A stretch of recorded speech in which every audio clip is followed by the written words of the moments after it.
sebanyak 16 orang menjadi tersangka atas kasus dugaan korupsi PT Timah Tbk, salah satunya yaitu suami dari aktris Sandra Dewi, Harvey Moise. Harvey merupakan petinggi di perusahaan smelter timah swasta terbesar, PT Refine Bangkatin.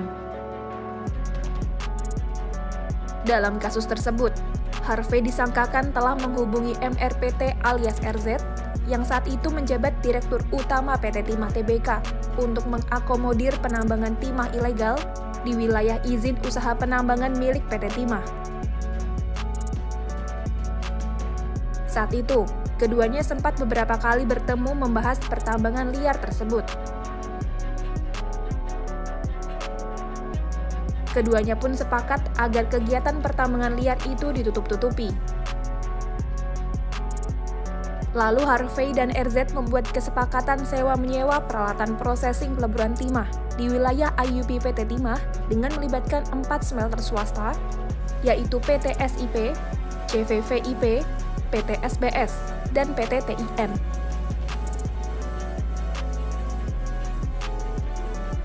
Selanjutnya dilakukan bagi hasil keuntungan untuk para tersangka dengan dalih dana Corporate Social Responsibility atau CSR. Namun, kejaksaan menemukan dana CSR itu tidak tepat sasaran dan merusak lingkungan secara masif. Kasus korupsi itu menyebabkan kerugian negara yang ditaksir mencapai 271 triliun rupiah. Jauh sebelum pengungkapan kasus korupsi tersebut, PT Timah selaku perusahaan negara yang bernaung di bawah holding Mind ID mengalami penurunan ekspor yang drastis. Selaku pemilik IUP terluas, perseroan itu justru kalah ekspor dengan smelter timah swasta. Berdasarkan catatan Bubble Research Institute, ekspor PT Timah anjlok 3 tahun beruntun sejak 2021 sampai 2023. Sementara itu, selain hasil timah yang diselewengkan dari lahan negara, juga adanya dugaan penampungan timah dari penambang tanpa izin. Suami dari aktris Sandra Dewi itu lantas ditetapkan sebagai tersangka pada Rabu 27 Maret 2024 malam bersama dengan 15 orang lainnya. Usai ditetapkan sebagai tersangka, Harvey langsung ditahan oleh Kejagung dengan tangan diborgol mengenakan rompi tahanan berwarna merah muda.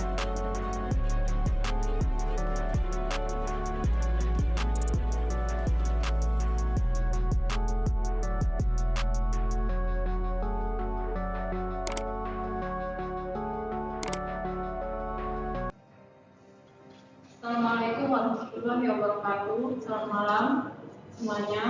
Perkenalkan, kami dari kelompok 1, tugas mata kuliah anti korupsi.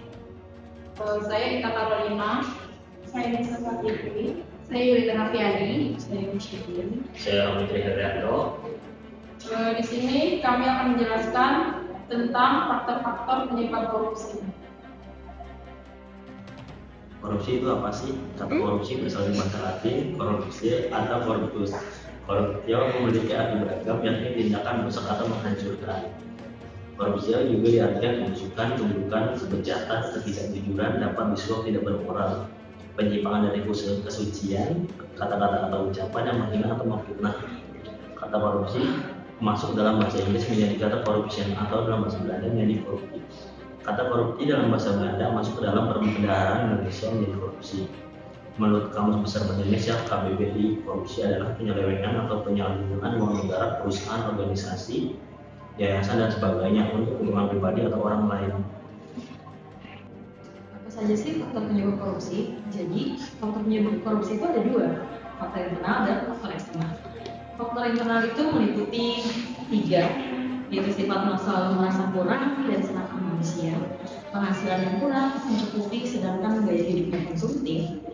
Yang ketiga, mental lemah dan dorongan keluarga. Dari sisi faktor eksternal pun ada 3, yaitu aspek ekonomi, aspek politik, dan juga aspek organisasi. Faktor internal. Poin 1 yaitu sifat selalu merasa kurang dan serakah manusia. Faktor internal penyebab terjadi korupsi yang pertama yaitu karena adanya sifat serakah manusia. Bila seseorang memiliki sifat selalu merasa kurang, maka dapat muncul rasa rakus dan juga serakah. Jika tidak dapat mengendalikan diri, maka korupsi akan terjadi dari diri sendiri. Penghasilan kurang mencukupi, sedangkan gaya hidup konsumtif. Kehidupan di kota besar kerap mendorong gaya hidup seseorang perilaku konsumtif. Penghasilan seseorang pegawai dari sebuah pekerjaan seharusnya memenuhi atau sejalan dengan kebutuhan hidup yang wajar. Jika tidak, maka seseorang cenderung berusaha memenuhinya dengan berbagai cara sehingga menimbulkan perilaku konsumtif yang dapat berisiko membuka celah korupsi demi memenuhi kebutuhan hidup jika tidak diimbangi dengan pendapatan yang memadai. Faktor internal penyebab korupsi yang ketiga adalah moral lemah dan dorongan keluarga. Seseorang yang moral tidak kuat cenderung tergoda untuk melakukan korupsi. Godaan tersebut juga dapat hadir dari dorongan keluarga. Karena merasa memiliki jabatan yang tinggi, ada beberapa orang yang menyalahgunakan jabatannya untuk korupsi. Bahkan pelaku tindak pidana korupsi mendapatkan dorongan dari keluarganya untuk melakukan perbuatan tersebut. Ini tentu saja didasari dengan alasan memenuhi kebutuhan keluarga. Faktor eksternal, aspek ekonomi. Penyebab terjadi korupsi paling sering dikaitkan dengan aspek ekonomi. Pada situasi terdesak ekonomi, dapat terbuka ruang bagi seorang untuk menempuh jalan pintas seperti korupsi. Karena banyaknya kebutuhan hidup dan merasa memiliki pendapat yang kurang, sehingga ada sebagian orang yang nekat melakukan korupsi. Faktor eksternal yang kedua ada dari aspek politis. Aspek politis dapat menyebabkan terjadinya korupsi. Tindakan ini dilakukan karena memiliki jabatan atau kekuasaan yang tinggi di pemerintahan. Demi mempertahankan jabatan dan memenangkan urusan politik, maka banyak orang yang melakukan tindakan korupsi. Faktor eksternal yang ketiga yaitu aspek organisasi. Biasanya hal ini didukung karena organisasi tersebut tidak memiliki aturan yang kuat.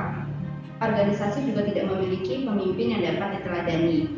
Parahnya, organisasi tidak memiliki lembaga pengawasan dan sistem pengendalian manajemen pun yang dinilai juga sangat lemah. Sekian presentasi yang telah perlu kami sampaikan. Kurang lebihnya mohon maaf. Wabillahi taufiq wal hidayah. Wassalamualaikum warahmatullahi wabarakatuh.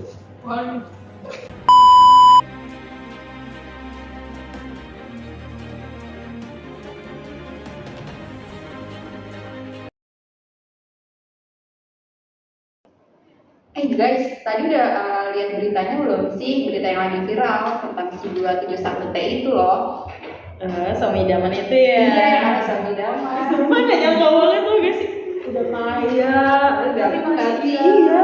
Kaya kan? Padahal ya bukan orang susah istilahnya. Iya, udah itu tajir ya kan? Itu aja Masih. evolusi gitu. Kira-kira apa ya penyebabnya?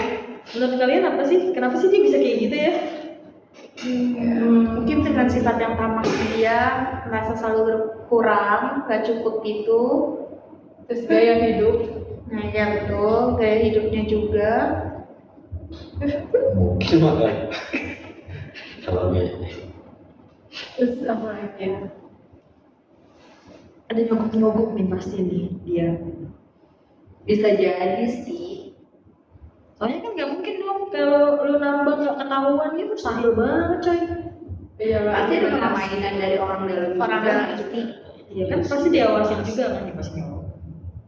Berarti Suami lemah juga. banget dong ya sistem pengawasannya.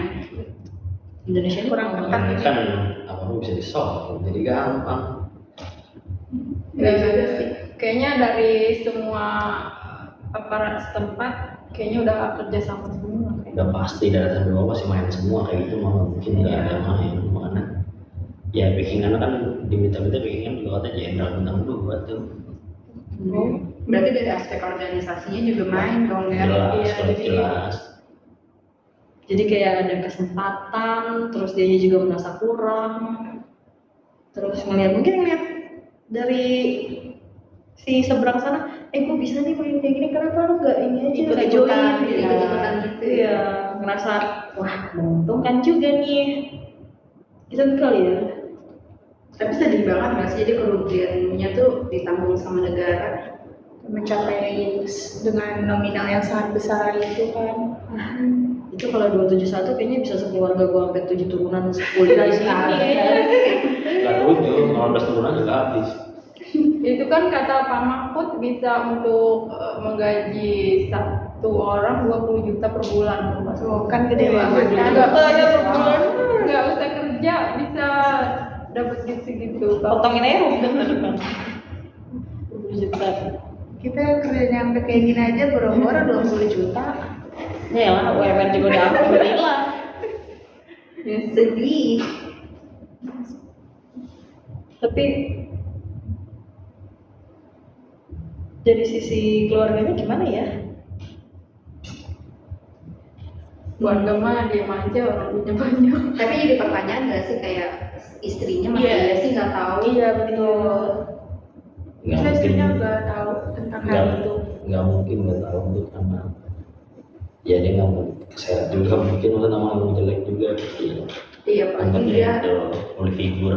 Iya pakai figur, benar sih. Jadi trauma nikah ntar di Disneyland.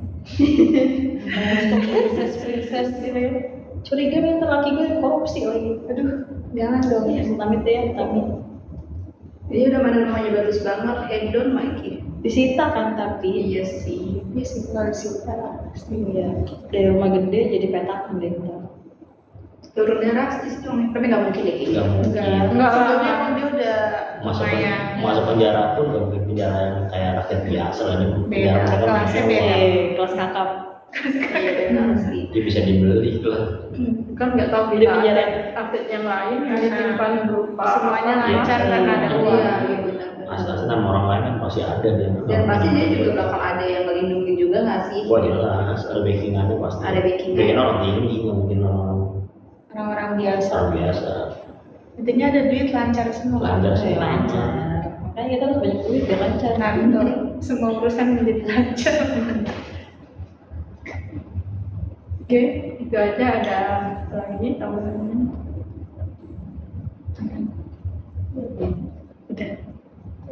Itu Kalian gitu. Kalau menurut kalian gimana? Kalau dari sisi kita sih ya mungkin itu ya serakah, tampak, sama ya. Terus ada kesempatan, terus ada suap menyuap juga. Kayak ada Dan mungkin juga ada dorongan dari gaya hidupnya dia juga. terlalu konsumtif ya. Iya betul. Terus ada kesempatan dari lingkungan yang mendukung lah semuanya.